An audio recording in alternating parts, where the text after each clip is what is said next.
الحمد لله رب العالمين والصلاة والسلام على سيد المرسلين وآله وصحبه أجمعين.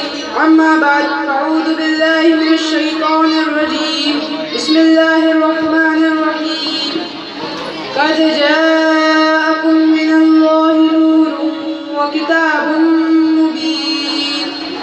آئیے سب سے پہلے گنبد خضرا میں آرام فرمانے والے ہمارے آقا و مولا جناب احمد مشربہ محمد رسول اللہ صلی اللہ تعالی علیہ وسلم کی بارگاہ بیکس پناہ میں صلاۃ و سلام کا نذرانہ عقیدت پیش کیا جائے. پڑھیے بآواز بلند. اللہم صلی علی سیدنا شفیعنا مولانا محمد وبارک صلاۃ و سلام علیہ یا رسول اللہ صلی اللہ علیہ وسلم. حضرات اکرامی، آج میری تقریر کا عنوان نور مصطفیٰ ہے.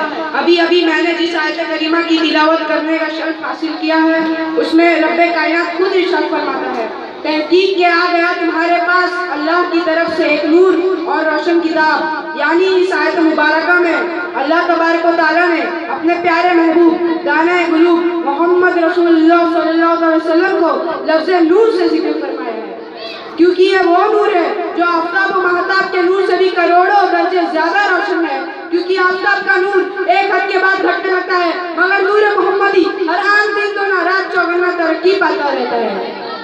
چنانچہ اللہ عز و جل نے دوسری جگہ ارشاد فرمایا وَلَلْآخِرَةُ خَيْرٌ لَكَ مِنَ الْأُولَى.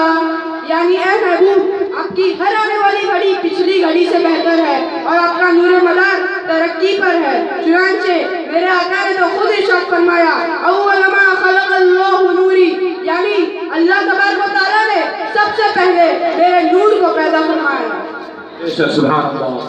حضرت جابر رضی اللہ عنہ نے ہمارے آقا سے سوال کیا، یا رسول اللہ، اللہ تبارک و تعالیٰ نے سب سے پہلے کس چیز کو پیدا فرمایا؟ میرے آقا نے ارشاد فرمایا، اے جابر، اللہ تبارک و تعالیٰ نے سب سے پہلے تمہارے نبی کے نور کو پیدا فرمایا. اس وقت نہ لوح تھی، نہ قلم، نہ جنت تھی، نہ دوزخ، نہ آسمان تھا، نہ کوئی فرشتہ، نہ زمین تھی، نہ چاند و سورج، نہ انسان تھا، نہ جن، نہ مٹی تھی، نہ پانی، نہ آگ تھی، نہ ہوا. غرض سے کائنات کی کسی چیز کا وجود نہ تھا. بے شک بے شک. حدیث پاک سے معلوم ہوا کہ ہمارے آقا دو جہاں محمد رسول اللہ صلی اللہ علیہ وسلم کا نور پاک سب سے پہلے پیدا کیا گیا. حضرت ابو ہریرہ رضی اللہ عنہ فرماتے ہیں کہ ایک مرتبہ ہمارے آقا نے حضرت جبریل علیہ السلام سے دریافت فرمایا، اے جبریل، تمہاری عمر کتنی ہے؟ جبریل علیہ السلام نے عرض کیا، یا رسول اللہ، یہ میں نہیں جانتا، ہاں البتہ اتنا ضرور جانتا ہوں کہ چوتھے حجاب میں ایک تارا جو 70,000 برس کے بعد ایک مرتبہ چمکتا تھا اسے میں نے 72,000 مرتبہ دیکھا ہے. یہ سن کر میرے آقا نے ارشاد فرمایا وَعِزَّةُ رَبِّي عَنَا ذَلِكَ الْكَوْكَبِ، مجھے میری رب کی عزت کی قسم میں ہی وہ تارا ہوں. حضرت جبریل علیہ السلام نے سوچا کہ آج میں بہت لمبی بیان کر رہا ہوں، لیکن حضور سے جواب سن کر معلوم ہوا کہ حضور تو مجھ سے بھی پہلے کے ہیں. اسی لیے ڈاکٹر علامہ اقبال فرماتے ہیں، نگاہیں عشق و مستی میں وہی اول وہی آخر، نگاہیں عشق و مستی میں وہی اول وہی آخر، وہی قرآن وہی فرقان وہی یاسین وہی طٰہٰ. وہ دانہ سبل ختم رسل مولا کل جس نے، وہ دانہ سبل ختم رسل مولا کل جس نے غبار راہ کو بخشا فروغ وادی سینہ. حضرات اکرامی، ہمارا یہ ایمان و ایقان ہے کہ محمد رسول اللہ صلی اللہ علیہ وسلم نور علی نور ہے. انہیں اپنی طرح سمجھنا یا اپنی طرح کہنا بہت بڑی گستاخی ہے. حضور ایسے نور ہے کہ اسی نور کے لیے سب کچھ بنا اور اسی نور کے واسطے سب کچھ بنا. حضرات اکرامی، حضور نور بن کر آ رہے ہیں تو عالم یہ ہے کہ کائنات کا ذرہ ذرہ جگمگا رہا ہو. جہاں تاریخ تھا ظلمت خدا تھا سب کالا تھا، جہاں تاریخ تھا ظلمت خدا تھا سب کالا تھا، کوئی پردے سے کیا نکلا کہ گھر گھر میں اجالا تھا. سبحان اللہ سبحان اللہ. حضرت جابر رضی اللہ عنہ فرماتے ہیں کہ ایک روشن رات ایک نظر حضور کے رخ زیبا کو دیکھتا اور دوسری نظر چودھری رات کے چاند کو دیکھتا.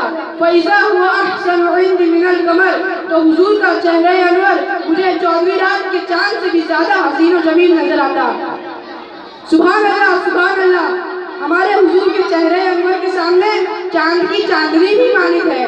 اسی لیے تو اعلیٰ حضرت عظیم البرکت مجددین و ملت علیہ رحمہ فرماتے ہیں، چمک تجھ سے پاتے ہیں سب پانے والے، چمک تجھ سے پاتے ہیں سب پانے والے.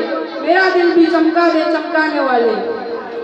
यूरोप में एक शख्स ने इस्लाम कबूल किया तो उससे पूछा गया कि इस्लाम की किस कदर ने तुझे मुतासिर किया, तो उसने कहा कि सीरत का एक वाक़या मेरी हिदायत का सबक बन गया। एक दिन मजलिस जमी हुजूर की, एक शख्स उठकर खड़ा होता है और कहता है, या रसूल अल्लाह, मेरा बेटा खो गया है, 2-3 दिन से मिल नहीं रहा, आप दुआ कीजिए कि मुझे मेरा बेटा मिल जाए। इससे पहले कि हुजूर दुआ के लिए हाथ उठाते, बाबे हिजाबत खुल जाते। इसीलिए तो आला हज़रत फरमाते हैं, हिजाबत का सहरा, अनायत का सहरा, जब दुल्हन बन के निकली तो आए मोहम्मद रसूलुल्लाह सल्लल्लाहु अलैहि वसल्लम। सुभान अल्लाह, सुभान अल्लाह। तो इससे पहले कि हुजूर दुआ के लिए हाथ उठाते, एक शख्स जो बाद में आया था खड़ा होकर कहने लगा, या रसूल अल्लाह, मैं अभी अभी फलां बाग के करीब से गुजर कर आया हूँ, वहाँ मैंने इसके बेटे को कुछ बच्चों के साथ खेलता हुआ देखा। ये सुनना ही था कि उस शख्स ने दौड़ लगा दी। हुजूर ने फरमाया, इसे वापस बुलाओ। उसे वापस बुलाया गया।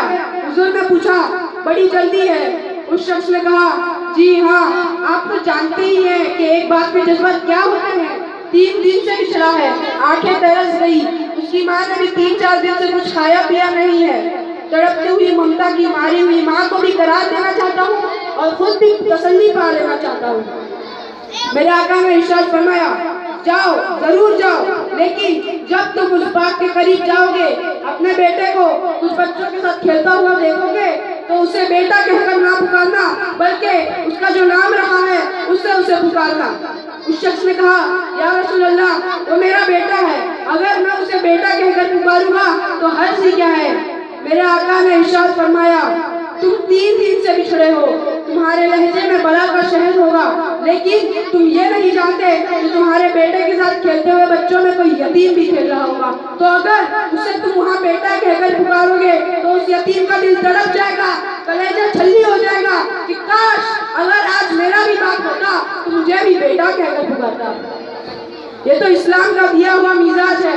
गरीब के सामने अपनी दौलत की नुमाइश ना करो, बेवा के सामने अपनी बीवी से प्यार ना करो, बल्कि मेरे आका ने तो यहाँ तक फरमाया कि अपनी गोश्त की खुशबू से किसी गरीब हमसाए को तकलीफ मत दो। या तो थोड़ा सा पानी ज्यादा डालकर शोरमे की प्याली गरीब हमसाए के घर भिजवा दो। अगर ये नहीं कर सकते तो किसी ऐसे वक्त पर खाना पकाए जिस वक्त उस गरीब के बच्चे सो चुके हो। अगर वो गरीब के बच्चे जिद कर बैठे और वो गरीब उनकी जिद पूरी ना कर सका तो उन बिलखते हुए बच्चों को कौन चुप कराएगा। किसी ने क्या खूब कहा है, दोपहर को सुला देती है बच्चों को वो इस डर से, दोपहर को सुला देती है बच्चों को वो इस डर से कि फिर गली में खिलौने बेचने वाला ना आ जाए। हज़रत इकरामी, ये जो लोग जो गरीबों को लाइन में खड़ा कर ईद पैकेज दे रहे होते, ये यतीम की तकलीफ नहीं कर रहे होते, ये 10 अखबारों में तस्वीर छपवाते होते। इस्लाम ने ये नहीं कहा, इस्लाम ने यतीमों की तकलीफ की बात की है। कल्ला बल्ला तुकरीमुनल यतीम, अरे बची हुई डेट तो मदरसे में बेचकर समझते हैं कि कमाल कर दिया, बचा हुआ खाना तो कुत्ते को भी डाला जा सकता है। हुजूर के इस नज़ाकत कल्बिया पर, हुजूर के इस अंदाज पर उस शख्स ने कहा कि ये तो पैगंबर की जिंदगी हो सकती है। हुजूर सल्लल्लाहु अलैहि वसल्लम ने इरशाद फरमाया कि बंदा कहता है मेरा माल मेरा माल, उसके माल 3 है। एक जो उसने खाया और जाया कर दिया, दूसरा माल वो है जो उसने पहना और पुराना कर दिया, और तीसरा माल वो है जो उसने आगे भेज दिया। मेरे आका ने फरमाया ये माल उसका नहीं, इसीलिए उसे राह खुदा में खर्च करने का मिजाज बनाए। आज हम राह खुदा में खर्च करने का मिजाज बहुत कम कर चुके हैं। किसी जमाने में ऐसा हुआ करता था कि जब कोई बीमार पड़ता था तो सबसे पहले उसकी जान का सदका किया करते थे, फिर डॉक्टर के पास जाया करते थे। डॉक्टर के पास जाना, हकीम के पास जाना, इलाज कराना सुन्नत है, लेकिन ये बात हमेशा ज़हन में रखे कि डॉक्टर के पास दवा है, शिफा नहीं। शिफा तो अल्लाह के रस्ते करम में रखी है, उसने जहाँ शिफा दी वहाँ शिफा है। एक मरतबा मूसा अलैहिस्सलाम के पेट में दर्द का एहसास होता है, वो कोहे तूर पर चले जाते हैं, अपने रब से अर्ज करते हैं, मालिक मेरे पेट में दर्द हो रहा है। रब्बे कायनात इरशाद फरमाता है, ऐ मूसा फला जंगल में चले जाओ, वहाँ पर एक तरह की बूटी होगी, उसे तोड़ो निचोड़ो और उसका पानी पी लो, तुम्हें शिफा मिल जाएगी। मूसा अलैहिस्सलाम उस फला जंगल में चले जाते हैं, फला बूटी को तोड़ते हैं, निचोड़ते हैं और उसका पानी पीकर उन्हें शिफा मिल जाती है। कुछ अर्सा बीत जाता है, फिर मूसा अलैहिस्सलाम के पेट में वही